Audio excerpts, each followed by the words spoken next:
ভালোবাসার মুর্শিদ আমি, ভালোবাসার দিদার সারে হারিয়ে ফেলেছি। আজ আমি বড় একা হয়ে গেছি, আজ আমি বড় একা হয়ে গে। আমি কল্পনা করতে পারি নাই এবার মাহফিল আমি হুজুরকে ছাড়া কথা বলবো, সব মালিকের ইচ্ছা।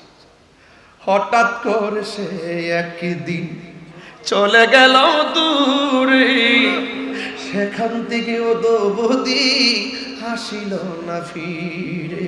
দিদার সারো প্রেমের মালা,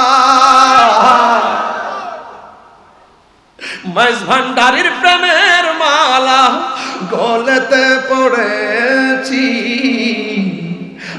আজ আমি বড় একা হয়ে গেছি, আজ আমি বড় একা হয়ে গেছি। ভালোবাসা মাইজ ভান্ডারি হারিয়ে ফেলেছি, আজ আমি বড় একা হয়ে গেছি, আজ আমি বড় একা হয়ে গেছি। হঠাৎ করে তিনি একদিন চলে গেল দূরে, সেখান থেকে দৌবদি আসিল না ফিরে। আজ আমি বড় একা হয়ে গে। দিদার মাওলার প্রেমের মালা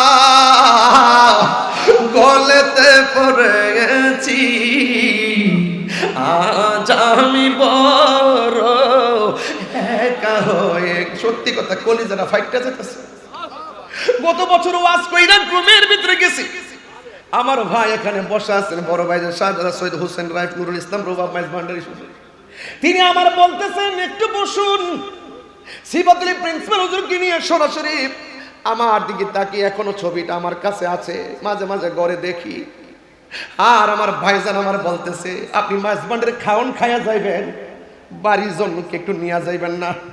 বাটি দিয়ে ভইরা আমার বাসার জন্য খাবার দিয়া গেছে। এই জন্য আমি বলছি, আওলাদে রাসূল কাকে বলে? আরে আওলাদে রাসূল কাকে বলে দেখা যাও। এই জন্য আমি মাঝে মাঝে আজকে দেখেন ওয়াজ করতেছি, মাঝে মাঝে এই দরজার দিকে ফিরে ফিরে তাকাইতাছি।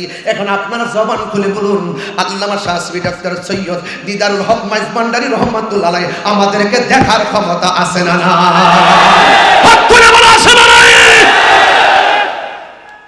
ঘটনা তো একটু বলতেই হয়। আমার নবী, আপনার নবীর কলিজার টুকরা, প্রেম বাগানের ফুল যখন কারবালায় দ্বিখণ্ডিত হয়ে গেল। কার গলায় ছুরি চালাইছস? যে গলা মুবারকে আমার নবী অসংখ্যবার চুমা দিয়েছে। কাজটা করলে কি? ডাক দিয়ে কই, যেই দিন আমার নবীর আদরের কলিজার টুকরা হুসাইন রাদিয়াল্লাহু তাআলা আনহুর গলার মধ্যে ছুরি চালিয়ে দিয়ে কল্লা মুবারকটা দেহ মুবারক থেকে আলাদা করে দিল, ওই মুহূর্তে আমি যেহেতু হাসান হুসাইন রাদিয়াল্লাহু তাআলা আনহুর সম্মান নিয়ে আলোচনা করতেছি, তাই কথাগুলো বলে দিয়ে যাই সংক্ষেপে। বিদায়ের দ্বার প্রান্তে পৌঁছে গেছি। ও বন্ধু শুনে যান, 4-5 মিনিট কথাগুলো শুনেন। ওই মুহূর্তে যিনি গলা মোবারকটা কেটেছেন তিনি কি বলে জানেন?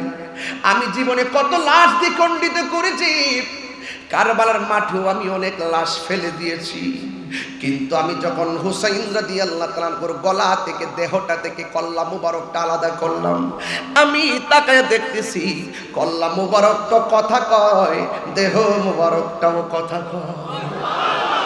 ওই দিকটা উম্মে সালমা রাদিয়াল্লাহু তাআলা আনহা বলেন, আমার চোখের ভিতরে একটু ঘুম এসেছে, আমি দেখলাম আমার নবী আমার সামনে এসে দাঁড়ালেন।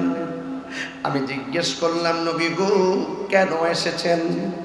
আমার নবী আপনার নবীর নূরানি জবান মুবারকে আমার নবী বলতেছেন, ডাক দিয়া বলেন, উম্মে সালমা তোমার কাছে আমি একটা বোতল দিয়ে গেছি, এই বোতলটারে তুমি একটু দেখো। আমি তোমাকে বলে গিয়েছিলাম এই বোতলের মাটিগুলো যেই দিন লাল হয়ে যাবে ওই দিন আমার কলিজার টুকরা শহীদ হয়ে যাবে রে। তুমি একটু দেখো না, মাটি মুবারকের হাল হাকিকতটা নাও, বোতল মুবারকটার একটু চেক দাও। উম্মে সালমা বলে, নবী গো, ও মায়ার নবীজি, আমি মাটির খবর নেব পরে, আগে বলেন না আপনার দাড়ি মুবারকে কেন বালু মুবারক দেখা যায়, আপনার চুল মুবারকে কেন বালু মুবারক দেখা যায়? এই কথাগুলো যদি আমার এই জায়গা থেকে বসে বসে শাস্ত্রী ডক্টর সৈয়দ দিদারুল হক মাইজভান্ডারী রহমতুল্লাহ আলাইহি যদি এখানে বসে থাকতেন, আমি যদি এদিকে তাকায় তাকায়া হুজুরের চেহারা মুবারকটা দেখতে পারতাম, হযরত কাবার চেহারাটা যদি দেখতে মুবারকটা দেখতে পারলে আমার কলিজাটা শান্তি হতো।